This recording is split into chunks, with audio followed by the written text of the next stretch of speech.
পিঠা পনা জা জলপান যি নাথাকক লাগে ভাতকেইটা নিচিনা কেতিয়াও হ'ব নোৱাৰে নহয়নে যেহেতু আমি গাঁৱলীয়া মানুহ ভাত মেইন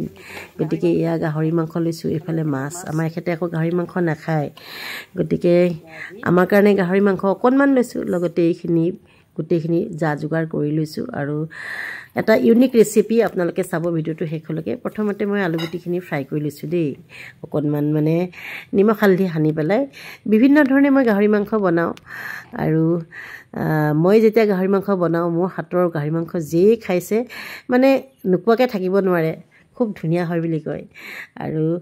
সেইকাৰণে আজি গাহৰি মাংসকে বনাওঁ বোলো দুপৰীয়া বিহু দিনাখন দেই আৰু এইফালে পিঁয়াজৰ নলা তাৰপাছত আছে বিলাহী পিঁয়াজ কেপচিকাম ডাঙৰ ডাঙৰকৈ কাটি লৈছোঁ আৰু সুন্দৰ এটা ৰেচিপি এইফালে বনাইছোঁ দালিও বনাই আছে ভাতো বনি আছে লৰাই যিহেতু কৈছে যে গাহৰি খাব গতিকে গাহৰিকে বনাইছোঁ প্ৰথমতে পিঁয়াজ দি ল'লোঁ তেলখিনিতে বহুত বেছি তেল দিব নালাগে আদা নহৰু পেষ্ট অকণো দি ল'লোঁ আৰু দি দিলোঁ গাহৰি মাংসখিনি গাহৰি মাংসও যেনেকৈ নবনাওক লাগে বহুত বেছি টেষ্টি হয় খাবলৈ মই কিন্তু বইল কৰি লোৱা নাই দেই গাহৰি মাংসখিনি হালধি দিলোঁ নিমখ দিলোঁ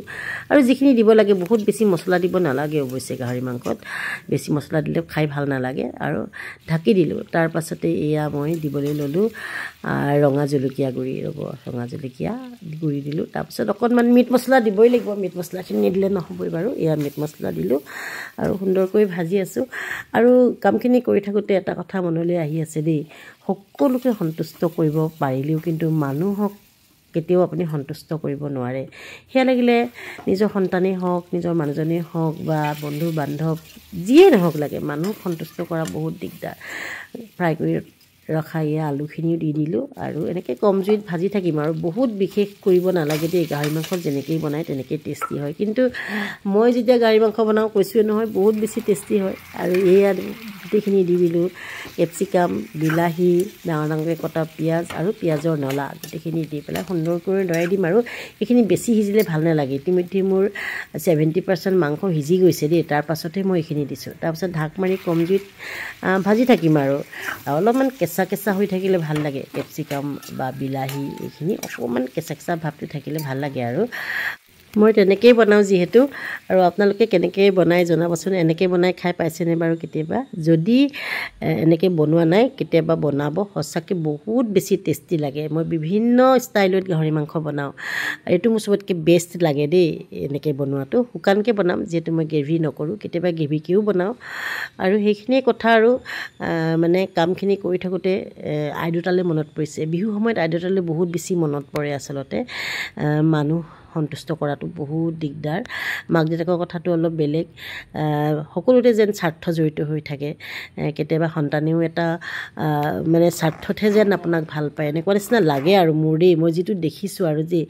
কেতিয়াবা মানে এনেকুৱা হয় যে আপুনি বহুত ভাল পোৱা ল'ৰাটোৱে আপোনাক খুব ভাল পায় আপুনিও ভাল পায় বিয়াৰ পাছত হঠাতে চেঞ্জ হৈ যায় হয়নে নহয় বাৰু ক'বচোন